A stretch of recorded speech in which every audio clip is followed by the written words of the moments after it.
السلام علیکم ورحمۃ اللہ وبرکاتہ۔ ناظرین، تراشی 06 چینل میں آپ کا استقبال ہے، سواگت ہے، خیر مقدم ہے، اور میں ہوں آپ کا دوست انوار الحق قاسمی، اور آپ دیکھ رہے ہیں تراشے میں آج ہم والدین کی عظمت پر تبصرہ کریں گے۔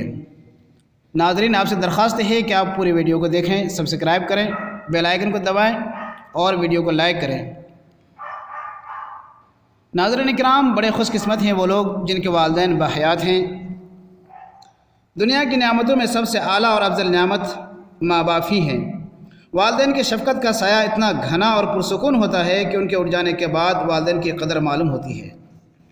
دنیا کے اندر بڑی بڑی محبتوں کے دعوے ہیں، لیکن ماں کی محبت کی مثال پیش نہیں کی جا سکتی۔ ہمارے مذہب میں والدین کا بڑا مقام ہے۔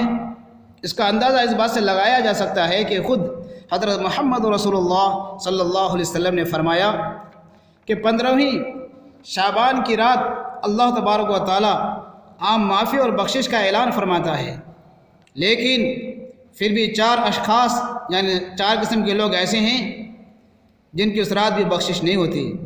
نمبر 1 مشرک، یعنی اللہ کی ذات میں، اللہ کی صفات میں شریک کرنے والا۔ نمبر 2 کینہ اور بغض رکھنے والا۔ نمبر 3 قاتل، یعنی قتل کرنے والا۔ نمبر 4 ماں باپ کا نافرمان، یعنی ماں باپ کی شان میں گستاخی کرنے والا، ماں باپ کی بے عزتی کرنے والا، ماں باپ سے بغاوت اور عداوت رکھنے والا۔ ناظرین، آپ عداوت رکھیں گے اپنی چھاتی میں اس ماں کی جس نے آپ کے لیے اپنی چھاتی سے دودھ کی نہریں جاری کر دیں۔ آپ مخالفت کریں گے اس ماں کی جس نے آپ کے لیے دودھ کے دریا بہا دیے۔ آپ کو باتیں کرنا بھی گوارا نہیں اس ماں سے جس نے نرم اور گرم بستر آپ کے حوالے کر دیے اور خود پوری رات آپ کے پیشاب اور پاخانے سے تر بستروں پر کروٹیں بدلتی رہیں۔ آپ بڑے ہو کر اپنا دسترخوان الگ کر لیں گے ان ماں باپ سے جس نے آپ کو بچپن میں اپنے دسترخوان سے پہلا نوالا آپ کے منہ میں ڈالا تھا۔ آپ دھمکی دیں گے ان ماں باپ کو جس نے آپ کو کامیابی کی منزل تک پہنچانے کے لیے رات و دن محنت و مزدوری کی، پسینہ بہاتے رہے اور پیشانی پر بل تک نہ آنے دیا۔ آپ پڑوسیوں کی باتوں میں آ کر ماں باپ کو حقارت اور ذلت کی نگاہوں سے دیکھیں گے۔ آپ کی نگاہ میں والدین کی باتیں مشکوک اور پڑوسیوں کی باتیں یقین محکم کا درجہ رکھتی ہیں۔ آپ اپنے والدین کو دواؤں کے پیسے کے لیے اپنے ہی سامنے دست سوال پھیلانے پر مجبور کر دیں گے۔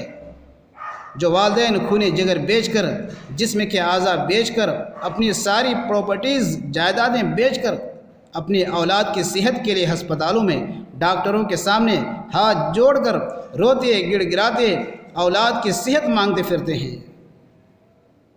جو شخص اپنے والدین کی خدمت کرتا ہے، ناظرین، وہ دنیا اور آخرت میں سرخ روئی حاصل کرتا ہے۔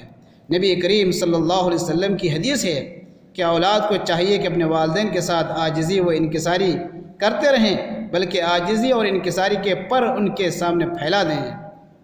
آپ کو میں ایک حدیث سناؤں۔ ایک شخص سرکار دو عالم صلی اللہ علیہ وسلم کی خدمت میں حاضر ہوا اور پوچھا کہ ماں باپ میں پہلے کس کا درجہ ہے؟ حضور پاک صلی اللہ علیہ وسلم نے فرمایا، تیری ماں کا۔ اس شخص نے دوبارہ سوال کو دہرایا۔ سرکار دو عالم صلی اللہ علیہ وسلم نے فرمایا، تیری ماں کا۔ تیسری مرتبہ اس شخص نے پھر یہی سوال دہرایا۔ آپ صلی اللہ علیہ وسلم نے ارشاد فرمایا، پھر بھی تیری ماں کا حق ہے۔ چوتھی مرتبہ سرکار دو عالم صلی اللہ علیہ وسلم نے فرمایا، اس کے بعد تیرے باپ کا حق بنتا ہے۔ ماں وہ نعمت ہے جس کے قدموں کے نیچے جنت ہے۔ افسوس کہ آج جس معاشرے میں ہم رہتے ہیں، نئے لڑکے، نوجوان لڑکے اپنی ماؤں کا خیال نہیں رکھتے۔ شریعت نے بیوی اور ماں دونوں کے حقوق کا تعین کر دیا ہے، حقوق متعین کر دیے ہیں، لیکن بعض نوجوان بیویوں کی محبت میں گرفتار ہو کر ماں کی خدمت اور عظمت کو بھول جاتے ہیں۔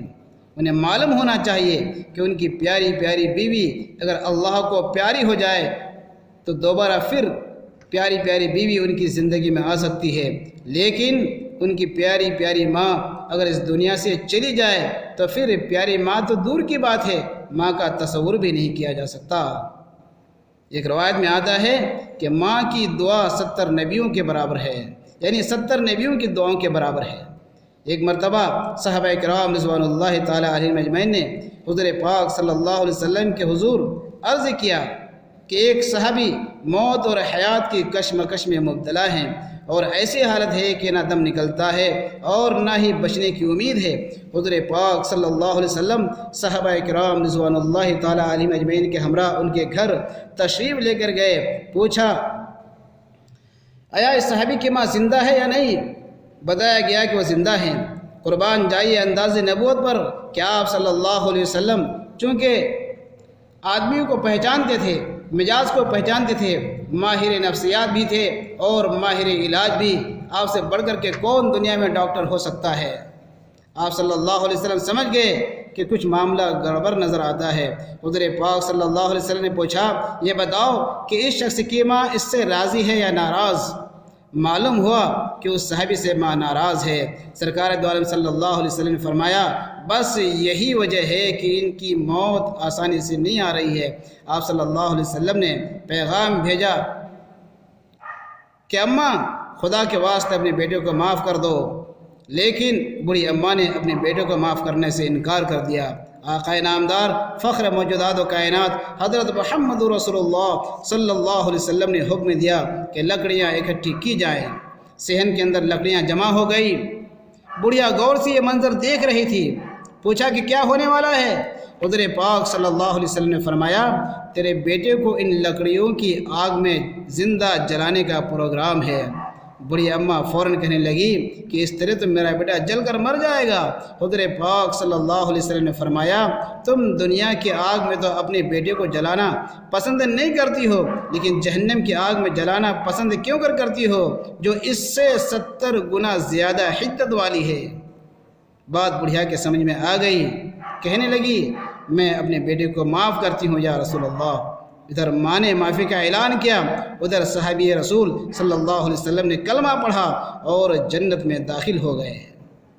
ناظرین، اگر ہم چاہتے ہیں کہ ہمارا اللہ ہم سے راضی رہیں تو ہمیں بھی اپنے والدین کو اپنے اقوال اپنے افعال سے راضی رکھنے ہوں گے۔ دوستو، آج کے ویڈیو میں بس اتنا ہی، پھر ہم آپ سے ملیں گے کوئی پر مغز ویڈیو کے ساتھ۔ تب تک اللہ حافظ۔